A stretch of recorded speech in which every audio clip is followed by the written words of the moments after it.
যে বিমানের আমাদের কোনো প্রয়োজন নাই, এই বিমানের চেহারা আমরা দেখবো হচ্ছে 31 সালের অক্টোবর মাসে। এখন থেকে প্রত্যেক বছর আমরা 2000 কোটি টাকা করে আমেরিকাকে দিতে থাকবো। এই বিমান কেনার আমাদের কোনো প্রয়োজন ছিল না। আমরা জানি যে গণ অভ্যুত্থানের পরে একটা সরকার ক্ষমতায় এসেছে যারা বাংলাদেশ ফার্স্ট নীতিতে বিশ্বাসী। সেই সরকারকে আমরা একটু মনে করিয়ে দিতে এসেছি যে নির্বাচনের 60 ঘন্টা আগে বাংলাদেশে একটা চুক্তি হয়েছে, যে চুক্তিতে বাংলাদেশের স্বার্থটাকে সুন্দরভাবে বিক্রি করে দেওয়া হয়েছে। তো এই বিক্রি হয়ে যাওয়ার স্বার্থের বিষয়ে যারা বাংলাদেশ ফার্স্ট বলে ক্ষমতায় এসেছে তাদের অবস্থান কি সেইটা আমরা জানতে এসেছি। আমরা তাদেরকে আহ্বান জানাতে এসেছি এই চুক্তি বাতিলের জন্য তারা সংসদে আলোচনা করবেন এবং অবিলম্বে এই যে অবৈধ চুক্তি, এই যে বৈষম্যের চুক্তি, মার্কিনীদের কাছে দাসখত দিয়ে আমাদের অন্যদের সাথে বাণিজ্য করতে হবে, এই চুক্তি আমরা বাতিলের দাবিতে আজকে আমরা স্মারকলিপি দিচ্ছি। যদি আমাদের দাবি না মানা হয় আমরা আন্দোলন চালিয়ে যাব।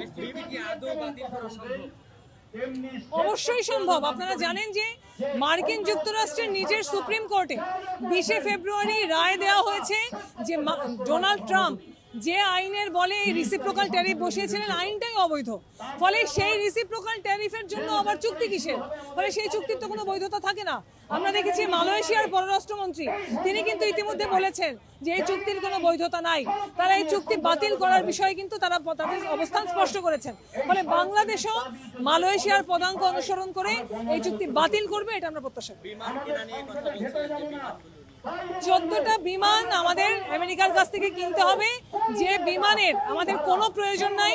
এই বিমানের চেহারা আমরা দেখবো হচ্ছে 31 সালের অক্টোবর মাসে। এখন থেকে প্রত্যেক বছর আমরা 2000 কোটি টাকা করে আমেরিকাকে দিতে থাকবো। এই বিমান কেনার আমাদের কোনো প্রয়োজন ছিল না। বিনা টেন্ডারে কেন আমরা আমেরিকার কাছ থেকে বিমান কিনবো?